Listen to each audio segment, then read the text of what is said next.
mañana quiero continuar con un tema que compartí la semana pasada con ustedes. En el boleto dice el Salmo 51:5. Ahí hubo un errorcito porque no vamos a predicar del Salmo, pero sí vamos a predicar del contexto del Salmo. Y hoy vamos a hablar sobre el capítulo que acabamos de leer, el pecado de David con Betsabé. Y le titulé el mensaje de hoy: en la guerra no hay vacaciones. En la guerra no hay vacaciones. Así que le invito a buscar su Biblia, Segunda de Samuel, y tener el capítulo en la mano, porque vamos a ir compartiendo lo que nos dice el capítulo de Segunda de Samuel. Y quisiera leerles ahora el versículo 26 y 27, los últimos versículos del capítulo. En la guerra no hay vacaciones. ¿Ya lo tienen? Segunda de Samuel 11, 26 y 27.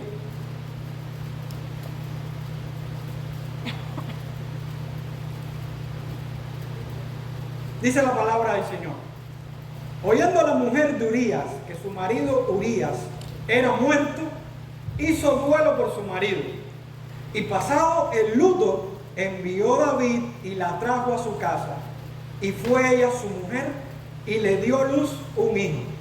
Mas esto que David había hecho fue desagradable ante los ojos de Jehová. Oramos un momento.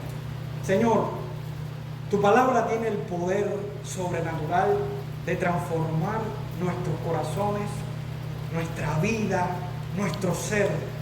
Dios mío, nos humillamos ante la verdad con toda reverencia de tu palabra, Señor, porque tú quieres hablarnos en esta mañana a través de la exposición de tu palabra. Padre, aquí estoy como el barro, un barro que necesita, Dios, ser usado por Dios, y reconozco mi incapacidad total ante tanta santidad y tanta belleza de tu palabra. Señor, pero usa a este siervo tuyo, Dios, que no tiene nada que dar, pero tu palabra, Dios, sobrepasa todo lo que nosotros somos, porque tú usas a siervos inútiles.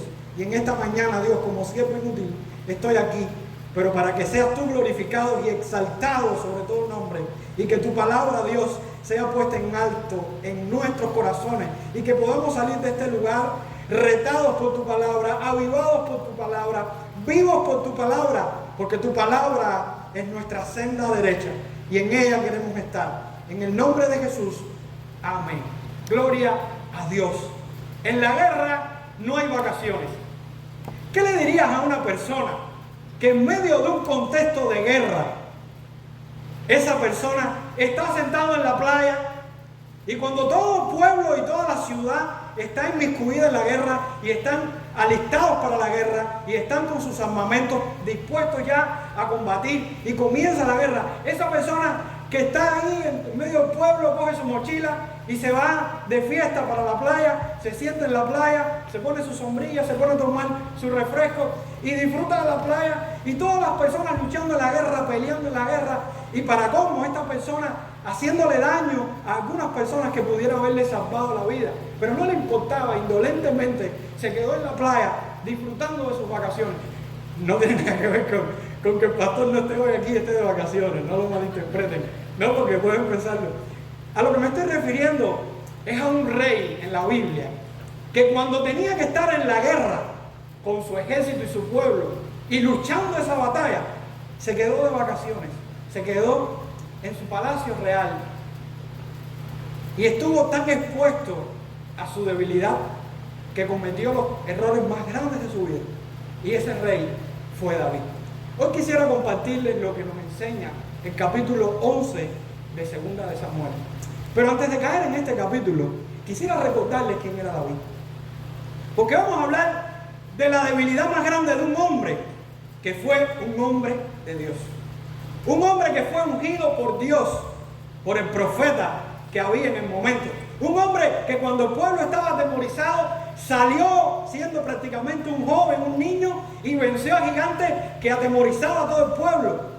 Un hombre que cuando fue a la batalla, las personas gritaban más por su gloria que por la gloria del propio rey. Un hombre que Dios lo hizo triunfar ante sus enemigos, ante los amalecitas, los jebuseos, los filisteos, un hombre que rescató el arca que se habían llevado, el arca de la presencia de Dios, un hombre que Dios pacta con él, un hombre que Dios extiende sus dominios dentro de la tierra santa. Dios le sigue dando victoria sobre sus enemigos, después con los amonitas y con los sirios. Estamos hablando del rey David, un paradigma para todos los que vinieron después de él. Un hombre que fue de referencia para todos los reyes de Israel, pero un hombre que está viviendo ahora los momentos más oscuros de su vida. Así como usted y yo podemos estar viviendo, o estuvimos viviendo en algún momento, o estaremos viviendo en algún momento de nuestra vida. ¿Cuán consoladora puede ser esta palabra para nuestra vida? Sabiendo que nosotros no somos diferentes a David. Sabiendo que nosotros pudimos haber logrado muchas cosas y pudimos haber ganado muchas cosas, pero vamos a tener momentos de debilidades en nuestra vida. Y a veces las derrotas de los hombres en la Escritura nos alientan y nos ayudan a nosotros no cometer los mismos errores o a levantarnos cuando estemos pasando las mismas situaciones y las dificultades que pasaron ellos. Así que en esta mañana, aunque sea un texto triste para David y quizás para algunos de nosotros, es un texto que está puesto en la palabra, inspirado por Dios, para que nosotros tomemos aliento y caminemos en el camino que Dios trazó para nosotros. Ahora nos encontramos con David, ese guerrero victorioso que Dios le dio la libertad ante los ataques del propio rey Saúl. Ahora está como rey enfrentando la crisis más grande de su vida. Si nosotros vamos al versículo 1 del capítulo, el versículo 1 nos da la pista de que David no estaba en el lugar correcto. Dice la palabra de Dios en el versículo 1: aconteció al año siguiente, en el tiempo que salen los reyes a la guerra, que David envió a Joab y con él a sus siervos y a todo Israel, y destruyeron a los amonitas y sitiaron a Rabá, pero David se quedó en Jerusalén. Cuando el ejército de David, el pueblo de David, estaba en la guerra y Dios dándole la victoria contra los enemigos, que es una señal de que Dios estaba respaldando a Israel, David estaba en el palacio real. Y nosotros podemos decir: ¿qué bobería? David tenía que descansar. David tiene derecho. Pero David estaba en el lugar no indicado, en el momento no indicado y bajo las ofertas del enemigo no indicadas para su vida. Aunque parezca contradictorio, veremos por este texto que David será más vulnerable al quedarse en su sitio de confort que al exponerse a la guerra junto a sus compañeros de batalla. ¿Cuán destructivo puede ser para nosotros estar ausente a nuestras responsabilidades como cristianos? ¿Qué consecuencias nos podría traer el que estemos sondando por lugares en los cuales nosotros somos vulnerables? ¿Crees que el amor que Dios tiene por nosotros le hace ignorar nuestro pecado? ¿O crees que Dios nos ama tanto que cuando estamos mal nos pondrá disciplina para que nos acerquemos más a Él? Hay una verdad central que se exalta en este texto. Y este capítulo nos enseña que Dios se desagrada ante el pecado y la indolencia del rey. Dios se desagrada ante el pecado y la indolencia del rey. Y esta verdad va a ser desarrollada en dos ideas principales. Primero, el pecado y la indolencia del rey David. Y segundo, el desagrado de Dios ante este pecado e indolencia del rey David. El pecado y la indolencia de David. En los versículos 2 y 4 vemos cómo una mirada de David le lleva a la codicia y por consiguiente termina en fornicación y en adulterio. Si leemos, dice la Biblia: y sucedió un día, al caer la tarde, que se levantó David de su lecho y se paseaba sobre el terrado de la casa real y vio, le entró por aquí, y vio desde el terrado a una mujer que se estaba bañando. Oye, y vio a una mujer que se estaba bañando, la cual era muy hermosa. Envió David a preguntar por aquella mujer y le dijeron: aquella es Betsabé, hija de Eliam, mujer de Urías Heteo. Y envió David mensajeros y la tomó y vino a él, y él durmió con ella, o sea, tuvo sexo con ella. Luego ella se purificó de su inmundicia y se volvió a su casa. Aquí vemos cómo de una mirada pasamos al conocimiento de lo que queremos y después a la acción de lo que queremos. Cómo todo empieza por la vista para David. Y empezó por una simple mirada. Estaba en el lugar incorrecto, mirando las cosas incorrectas y tomando las decisiones incorrectas. ¿Seremos diferentes a David? Este típico ejemplo lo muestra Santiago en su carta, cuando dice: entonces la concupiscencia, después que ha concebido, da a luz el pecado, y el pecado, siendo consumado, da a luz la muerte. Y aquí estamos viendo la evidencia de que David era un hombre como usted y como yo, un hombre pecador, un hombre que no podía descuidar su vida espiritual, porque al mínimo descuido tendría que enfrentar las consecuencias de su verdadera condición, la condición que predicamos la semana pasada en el Salmo 51:5. Un hombre que había nacido en maldad, y en maldad, en pecado, había nacido de su madre. Un hombre que en el mínimo descuido perdió la bendición de agradar al Señor. Pero, ¿qué esperaba David de su pecado? Que sería una noche de fiesta y que no iba a pasar nada en su vida. Si David había pecado ya, ¿qué debería haber hecho David? ¿Qué debería haber hecho David? ¿Qué cree usted que debería haber hecho David? Arrepentirse. Pequé y me tengo que arrepentir. Sin embargo, vemos que David no hizo eso.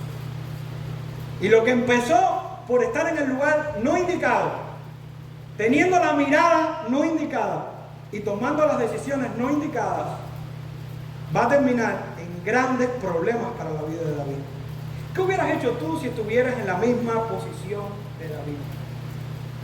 Parece que David no hizo lo que algunos de nosotros pudieran pensar, que es arrepentirse.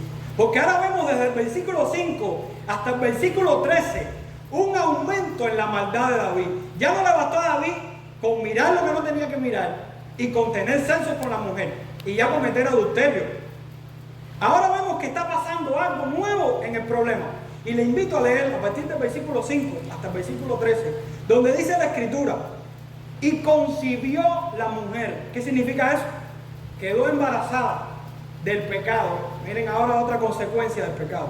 Y concibió la mujer y envió a hacerlo saber a David, diciendo: estoy encinta.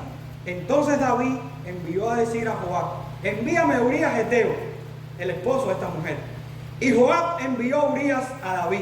Cuando Urías vino a él, David le preguntó por la salud de Joab y por la salud del pueblo y por el estado de la guerra. Hipócrita. Después dijo David a Urías: desciende a tu casa y lava tus pies. Y saliendo Urías de la casa del rey, le fue enviado presente de la mesa real. Mas Urías durmió a la puerta de la casa del rey con todos los sirvientes de su señor, y no descendió a su casa. E hicieron saber esto a David, diciendo: Urías no ha descendido a su casa. Y dijo David a Urías: ¿no ha venido de camino? ¿Por qué pues no descendiste a tu casa? Y Urías respondió a David: el arca de Israel y Judá están bajo tiendas, y mi señor Joab y los siervos de mi señor en el campo. Y había yo de entrar a mi casa para comer y beber y a dormir con mi mujer. Por vida tuya y por vida de tu alma, que yo no haré tal cosa. Y David dijo a Urías: quédate aquí aún hoy, y mañana te despacharé. Y se quedó Urías en Jerusalén aquel día y el siguiente. Y David lo convidó a comer y a beber con él, hasta embriagarlo. Y él salió a la tarde a dormir en su cama con los siervos de su señor, mas no descendió a su casa. Qué gran lección le está dando Urías a David. Pero qué perversidad la del corazón de David. No solamente le bastó con hacer el mal con su esposa, ahora empieza a manipular. Ahora empieza a hacer... Oye, estamos hablando del escritor del Salmo 23. ¡Qué perversidad en el hombre este! Cuando yo leo este texto, sinceramente, y lo leo, a veces me despierta una molestia. Yo digo, no puede ser que una maldad llame a otra y que llame a otra y que este ciclo pecaminoso siga. La maldad de David se hace más evidente porque no solamente está manipulando a un hombre, está manipulando a un hombre que le es fiel, un hombre que no le importa perder lo que tenga que perder por estar al lado de su rey, por cumplir la palabra del Señor, por defender el arca del Señor, por estar al pie de la guerra y defender a su ejército. Si malo es hacerle daño y vengarnos de los que nos hacen mal, ¿cuán malo es hacerle daño a los que nos hacen bien? Aquí David está llegando a un punto de maldad que cuando uno lo mira uno dice, señores, estamos hablando del hombre que te está dando de comer, que te está dando vida, o el hombre que viene a ofrecerte lo mejor y tú le estás poniendo un puñal en la espalda. ¿Pero creen que esta manipulación paró? ¿Cree usted que David paró y se detuvo? No, aún sigue la maldad de David.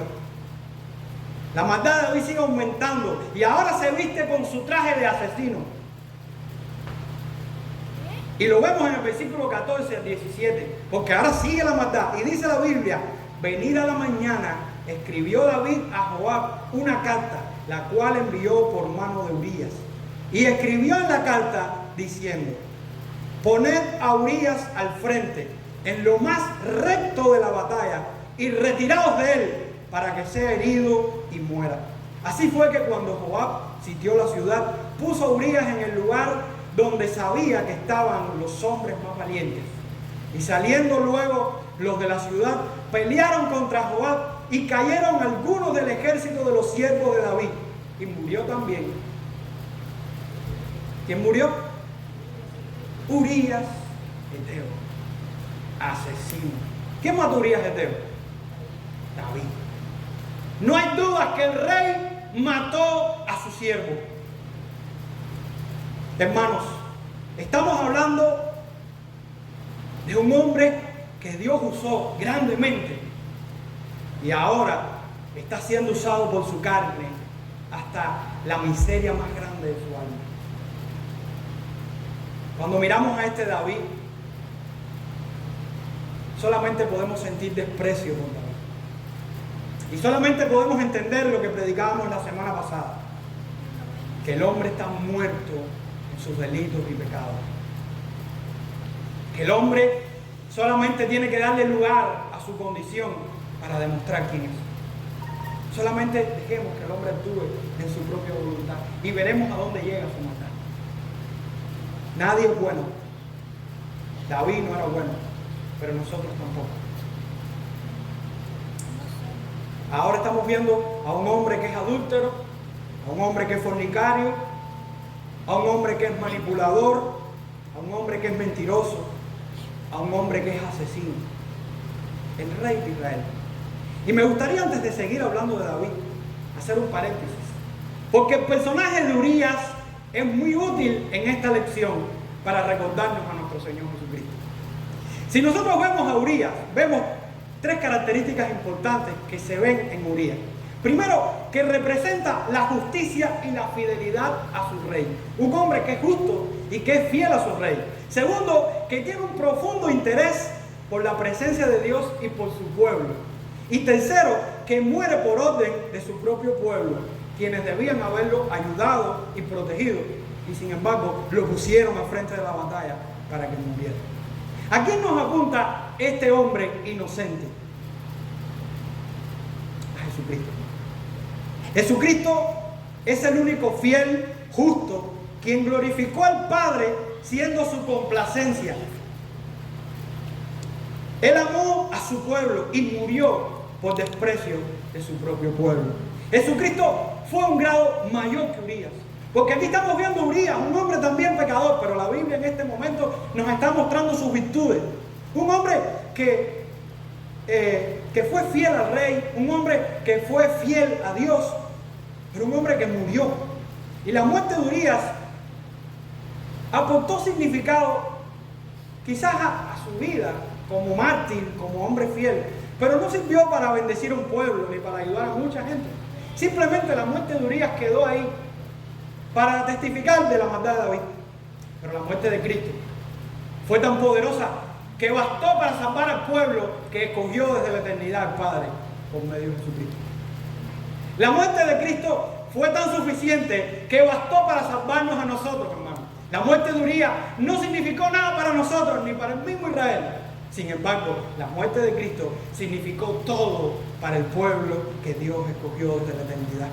Ante todo, y saber que nunca se tramó nada en contra de él y que fue puesto a la manipulación inocentemente él de todo lo que estaba pasando a su alrededor, es un poco diferente a nuestro Señor Jesucristo, el cual desde la eternidad sabía que iba a venir a esta tierra y que iba a morir conscientemente por un pueblo. Él no era inocente a lo que iba a enfrentar. Él sabía lo que iba a enfrentar. Él sabía los látigos que le iban a dar, sabía los golpes que le iban a dar, sabía el desprecio que le iban a dar, sabía que iba a enfrentar la ira de Dios en la cruz. Por eso decía: Padre, ¿por qué me has abandonado? Por eso sintió ese abandono del Padre en el momento de la cruz.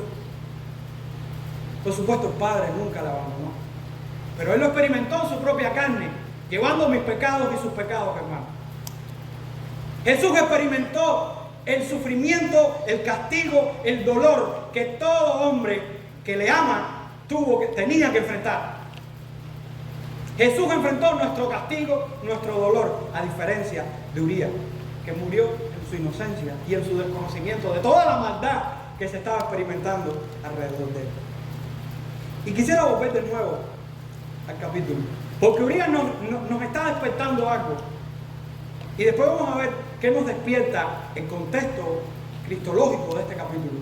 Porque ahora seguimos viendo a David. Y el David mentiroso, manipulador, fornicario, adúltero, asesino, sigue siendo malo. Y ahora no solamente es pecador, ahora es indolente. Ahora es sarcástico. Porque ahora cuando nosotros vamos al versículo 18 al 25, miren esta trama, miren lo que pasa. Dice: entonces envió Joab e hizo saber a David todos los asuntos de la guerra. Ya Urías había muerto. Y mandó el mensajero diciendo: cuando acabes de contar al rey todos los asuntos de la guerra, si el rey comenzara a enojarse y te dijere: ¿por qué os acercasteis demasiado a la ciudad para combatir? ¿No sabías lo que suelen arrojar desde los muros? Quien hirió a Abimelech, hijo de Jerobaal, no echó una mujer perdón, es que hay una línea aquí en la máquina que no puedo ver bien. No echó una mujer desde la muralla en pedazos, y no puedo leer el final, de una rueda de molino. ¿Por qué perdón, ya lo vi. ¿Por qué os acercáis tanto al muro? Entonces tú le dirás: también tu siervo Urías Eteo es muerto. Fue el mensajero, y llegando contó a David todo aquello a que Joab le había enviado. Y dijo el mensajero a David: prevalecieron contra nosotros los hombres que salieron contra nosotros al campo. Bien que nosotros le hicimos retroceder hasta la entrada de la puerta, pero los flecheros tiraron contra tus siervos desde el muro, y murieron algunos de los siervos del rey. Parece que el mensajero dijo: tengo que decirle a David el secreto, porque se va a poner malo en este momento. Y dice: y murió también tu siervo Urías Eteo. ¿Qué debería haber hecho David? Molestarse o rectificar ciertos asuntos que tenía pendientes. Y dice la Biblia: y David dijo al mensajero: así dirás a Joab, no tengas pesar por esto, porque la espada consume ora a uno, ora a otro. Refuerza tu ataque contra la ciudad hasta que la rindas, y tú aliéntate. Falta de respeto.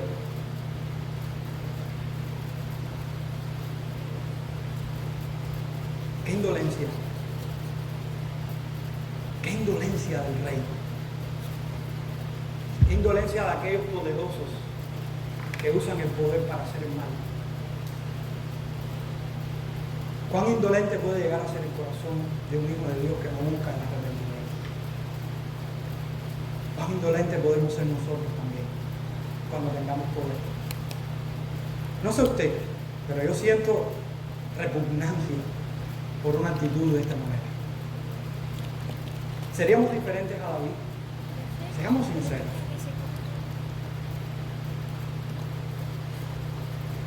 Si fuéramos a hacer una valoración de lo que vemos en el David, seguro que no sería una valoración buena. Si la Biblia se concentrara en este capítulo de David, seguro que nosotros, la opinión que tuviéramos de David fuera la peor. No hay ninguna diferencia entre él y el pecador tan corrupto que cualquiera de nosotros pudiera ser. Y a veces cuando leemos estos textos, enseguida miramos afuera, pero no miramos hacia adentro, porque usted y yo no somos diferentes a David. En ninguna manera somos iguales a David. Tan solo tenemos que ponernos frente a la Escritura. Y hoy estamos de una manera, pero de aquí a 3 días nos cayó una pelucita en el ojo y nuestra vida cambia de un día para otro. O amanecimos de mal humor, o se nos pasó algo y al otro día sentimos cosas que, ¿cómo yo puedo sentir esto? Y termino un tiempo de oración y salgo de mi tiempo de oración y viene el pensamiento más oscuro de mi alma. ¿O soy yo el único que ha experimentado esto y David? Amados hermanos, somos iguales que David. Tan solo está en exponer nuestra verdadera naturaleza y nuestra verdadera pecaminosidad y nos daremos cuenta que no hay diferencia alguna entre nuestra vida y la vida de este rey que le falló a Dios. Y aclaro, estamos hablando de las debilidades de un siervo de Dios. ¿Creen ustedes que Dios ignora el pecado de David? Dios perdona nuestros pecados por la obra de Cristo, pero nuestros pecados traen consecuencias. Y aunque no querramos reconocerlo, muchas de las cosas que estamos experimentando hoy son consecuencias de nuestros pecados. Eso no significa que todo lo que vivimos es consecuencia de nuestros pecados, pero muchas de las decisiones que hemos tomado en un pasado nos han llevado, pecaminosamente, nos han llevado a hoy a hacer cosas que estamos haciendo mal y a experimentar cosas que estamos experimentando. Porque el pecado trae consecuencias, hermano. Y de Dios nadie se burla. David podía haberse detenido en el camino y no, siguió en un ciclo de pecado, en un ciclo de maldad. Y aquí nos vemos ahora con la segunda verdad del texto, que no es más larga que la que hemos enseñado. Y es que Dios se desagrada del pecado y la indolencia de David. Dios se desagrada de esto. Y lo vemos en el versículo 26 y 27. El versículo que les leí al principio. Y dice la Biblia, oyendo la mujer de Urías que su marido Urías era muerto, hizo duelo por su marido y pasado el luto, envió David y la trajo a su casa. Qué bonito. Y fue ella su mujer y le dio luz a un hijo. Y pudiéramos parar aquí. Qué linda terminó la historia. Sin embargo, la Biblia dice una frase final. Mas esto que David había hecho fue desagradable ante los ojos de Jehová. Esto que David había hecho fue desagradable ante los ojos de Dios. Y de Dios nadie se burla. Y si seguimos leyendo los próximos capítulos, vamos a ver cómo termina la historia de David. Porque vemos que David no reconoce su pecado y Dios tiene que enviar un profeta con una ilustración para demostrarle que lo que David había hecho fue una atroz, vergonzosa decisión. Perversidad del corazón. Dios tuvo que levantar un hombre para que le corrigiera en su pecado, para que le confrontara en su pecado y para que le dijera en palabras inspirada que él estaba fallándole a Dios y que lo que había hecho iba a traer consecuencias a su vida, al punto de que la vida de David nunca más fue igual. Su familia nunca más fue igual. Ese hijo que saldría de su vientre, del vientre de Betsabé, iba a morir y murió. Al punto de que el pecado trajo consecuencias a su vida, hermano. Cuán peligroso es el pecado para la vida del creyente. Porque hablamos del impío, del pecador que no conoce al Señor. Pero el creyente aún cuando peca está expuesto a destrucción, está expuesto a corrupción, está expuesto a muchas debilidades y muchas consecuencias, hermano. Para Dios el pecado sí importa. Y vivimos en un contexto donde todo es permisivo, hermano. Y cuando pasen los años hablar de la palabra pecado posiblemente nos cueste la prisión. Pero para Dios es importante que reconozcamos el pecado en nuestra vida.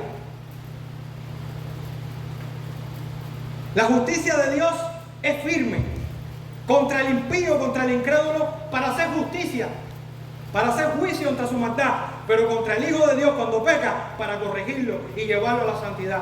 Quiere decir que todos estamos expuestos ante la justicia del Señor. Los impíos para condenación y los justos para salvación. Así que, hermano, el pecado no es juego. Y aunque sabemos que somos débiles, aunque sabemos que somos pecadores y que nuestra naturaleza está luchando contra la santidad del Señor, el Espíritu que está en nosotros, somos pecadores. Y cuando pecamos, recibimos consecuencias. Recibimos desaprobación de Dios ante este pecado. ¿Qué hubiera sucedido si Dios no hubiera intervenido en la vida de David?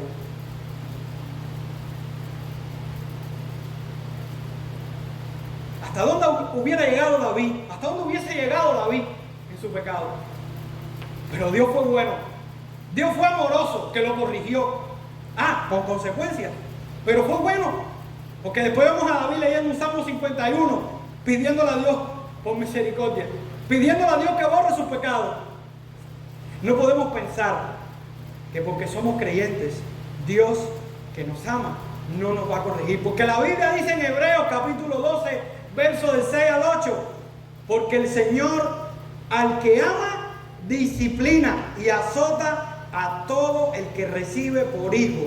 Si soportáis la disciplina, Dios os trata como a hijos. Porque ¿qué hijo es aquel a quien el Padre no disciplina? Pero si os deja sin disciplina, de la cual todos han sido participantes, entonces sois bastardos y no hijos. ¿Sabes por qué Dios nos disciplina? Porque nos ama. ¿Sabes por qué Dios actúa en la vida de David? Porque lo amaba. ¿Sabes por qué Dios actúa en nuestra vida? Y a veces nos van mal las cosas, porque nos ama. Cuando tu hijo o tu nieto va corriendo hacia un cable eléctrico, ¿usted lo deja que lo toque sabiendo que va a morir? ¿Qué hace usted por su hijo? Lo mínimo que hace es decirle: niño, no te metas ahí, sal de ahí. Pero estoy seguro que si su hijo no le escucha, usted corre más que su hijo y lo arranca de raíz. Así tenga que empujarlo y tirarlo 5 metros de distancia. Pero es preferible que se parte un brazo en la caída a que se muera por un comentario. Amado, Dios nos ama. Y nunca podemos pensar que las pruebas que están viniendo a nuestra vida son para mal, porque a los que aman a Dios todas las cosas ayudan a bien. Esos a los que conforme a su propósito somos llamados. Y todo lo que opera para el propósito de Dios en nuestra vida va a ser cumplido para el bien de la gloria de Dios en nuestra vida. David no fue un rey suficiente. Y si algo se resalta en este capítulo, para gloria de Dios, es la insuficiencia de David. ¿Y saben por qué? Porque esto nos está diciendo a nosotros que hace falta un rey mayor y superior que David. La sed de justicia que todos tenemos ante este texto es la sed de justicia que añora y espera que venga un rey mayor que David. Y después de David vino otro rey, donde el reino de Israel llegó a la cumbre de su gloria con su hijo Salomón. ¿Y qué pasó al final de la vida de Salomón? Todo fue en declive. Y vemos un ciclo de reyes y reyes y reyes y reyes. Y vemos un ciclo de pecado, pecado, pecado, pecado. Y el reino de Israel en esta tierra no tuvo un momento de paz. Muy pocos momentos de paz. David fue un rey insuficiente. Ya era evidente que la tierra de Canaán estaba poblada, las profecías, el pacto que Dios había hecho con Abraham. Ya era evidente que había un pueblo numeroso y ahora se estaba viendo en evidencia que la tierra tenía un rey que gobernaba esa tierra. La realidad es que este rey solo podía gobernar a un pueblo en la carne, porque este rey era insuficiente, pero hacía falta un rey que gobernara a su pueblo en espíritu y en verdad. Un rey que fuera suficiente, y solamente podemos ver esto en la persona de nuestro Señor Jesucristo. Jesucristo es el descendiente prometido de David, quien es suficiente para reinar dignamente en su pueblo. Hoy nosotros tenemos el privilegio de tener un rey que no pecó como David, un rey que reina con poder y un rey que gobierna nuestros corazones por el poder de su espíritu. ¿Cuánto gozo podemos sentir nosotros ahora que tenemos un rey que no va a pecar, que no pecó y que es digno y suficiente para que podamos confiar en su dominio?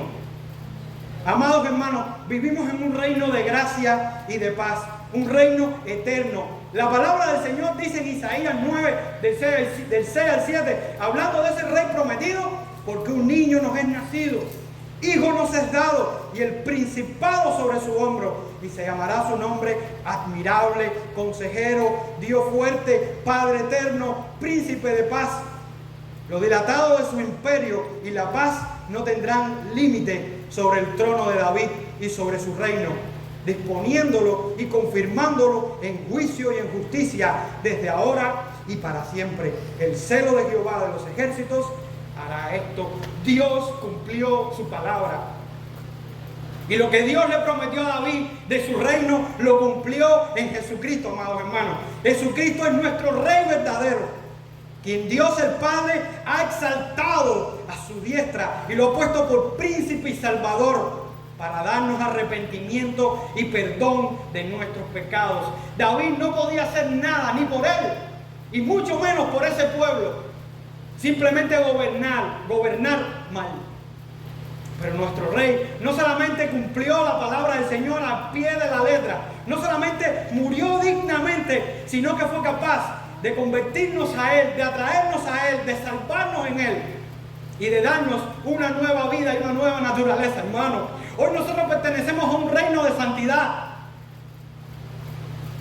Nuestro Rey nos da y nos concede el arrepentimiento, nos concede el poder venir a Él en fe.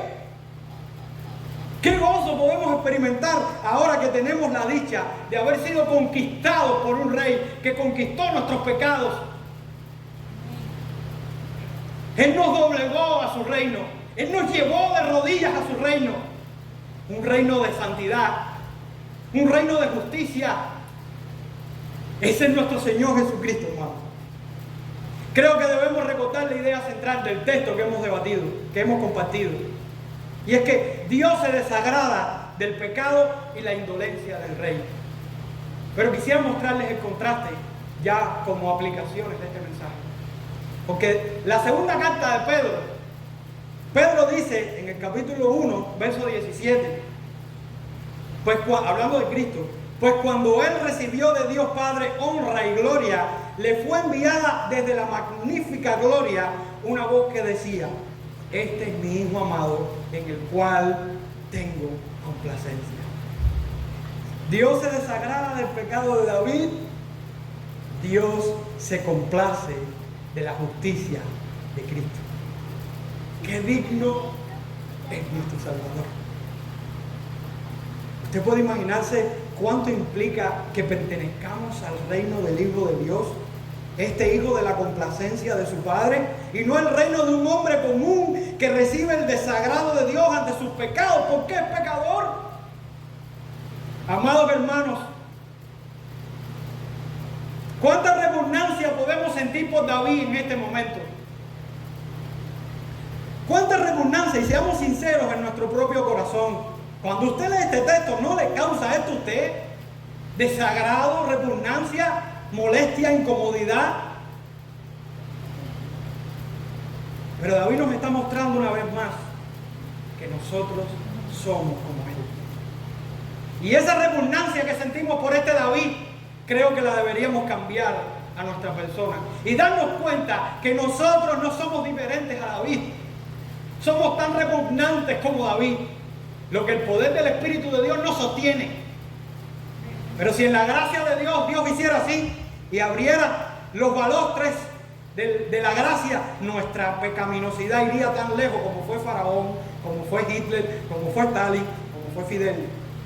Y lo puedo decir con gozo. Amados hermanos, solo por la gracia de Dios es que usted y yo estamos en pie. Todos los que estamos aquí somos pecadores y necesitamos tener la seguridad de pertenecer al único reino que es digno de la santidad de Dios. ¿Cuántos de los que estamos aquí amamos al Señor? ¿Cuántos de los que estamos aquí podemos darle gloria a Dios porque pertenecemos al reino de los cielos? Amados hermanos, pensemos, analicemos cuánto importa esto para nuestra vida. ¡Qué gozo! En la guerra no hay vacaciones. Y como creyentes somos responsables ante nuestra santificación. Y quiero decírselo, porque nosotros sabemos que Dios en nuestra salvación obró todo y lo creemos. Aún el arrepentimiento y la fe que usted y yo tenemos, la pone Dios en nuestro corazón. Y después podemos un día estudiar textos referentes a esto. Pero la santificación, Dios nos pone la responsabilidad de nosotros vivir para Él. Nosotros tomamos decisiones, tomamos acciones. Y si nosotros no estamos siendo lo suficientemente santificados, es porque estamos descuidando muchas cosas que Dios nos dio para que crezcamos más. Dios nos dio medios, tanto privados como públicos, para que nosotros no tengamos que caer en lo que cayó David. Nos dio la oración, nos dio la lectura de la palabra, nos puso cristianos a nuestro lado para que nos aconsejen, nos da la predicación de la palabra todos los domingos, nos da la iglesia, nos pone libros de cristianos santos de Dios que han enseñado verdades poderosas de la palabra. Nos pone ese hermano que nos está corrigiendo todos los días. Nunca es tarde para detener nuestro ciclo de maldad. Y hoy estamos a tiempo, si estamos aún en la mirada que tuvo David. Hoy estamos a tiempo, si estamos aún en el lugar no indicado, como estuvo David. Hoy estamos a tiempo, si caímos en el adulterio, si caímos en la fornicación. Hoy estamos a tiempo, si caímos en el asesinato, porque ningún pecado es tan grande como para que Dios nos detenga, no nos detenga. Dios hoy nos está haciendo un llamado a cada uno de nosotros, que estemos en donde estemos, en el ciclo que estemos, en el momento que estemos, porque hoy es día para arrepentirnos de nuestros pecados, hermanos. Hoy es día para reflexionar en nuestra intención del corazón. Hoy es día para venir a Cristo y decirle: sé mi Señor una vez más, sé mi Salvador una vez más, sé mi guía una vez más. Hoy es día para leer el Salmo 51 y decir: ten misericordia de mí, lávame, límpiame. Dios nunca perderá a ninguno de sus seguidores. Dios nunca perderá a ninguno de sus hijos, porque pertenecemos a Él, y hará todo lo posible por alarnos con lazos de amor, porque no nos escaparemos de Él. Así que, hermano, usted está gobernado. Si usted es un hijo de Dios, gobernado por un rey santo, usted pertenece a su reino y Él no te va a soltar porque te ama. No te va a escapar. Y Dios usa la providencia. A una película, yo recuerdo en un momento de mi vida de crisis grande, lo que Dios usó para reflexionar en mi pecado fue una bruja. Una película que estaba viendo. Yo estaba mal en mi vida, en una época de mi vida. Y yo veo la película como van a matar a la bruja. Y viene un pensamiento a mi mente y me dice: ¿tú serías capaz de morir por Cristo si ahora estuvieras en la condición de esa bruja, que es pagana, que es idólatra y que va por mi infierno? Y enseguida mi pensamiento respondió: no. Pero enseguida la dulce presencia de Dios llenó mi corazón y quebrantó mi corazón. Y me hizo meditar en todos los pecados que yo estaba cometiendo. Amados hermanos, y Dios usó una simple bruja. Después usó su palabra, después empecé a escuchar predicaciones y trajeron libertad a mi vida. Para yo decirle al Señor: yo te pertenezco. Hermano, no pierdas tu vida. No pierdas tu tiempo. No sabes cuántos días te van a quedar en esta tierra. Pero si Dios te salvó para su gloria.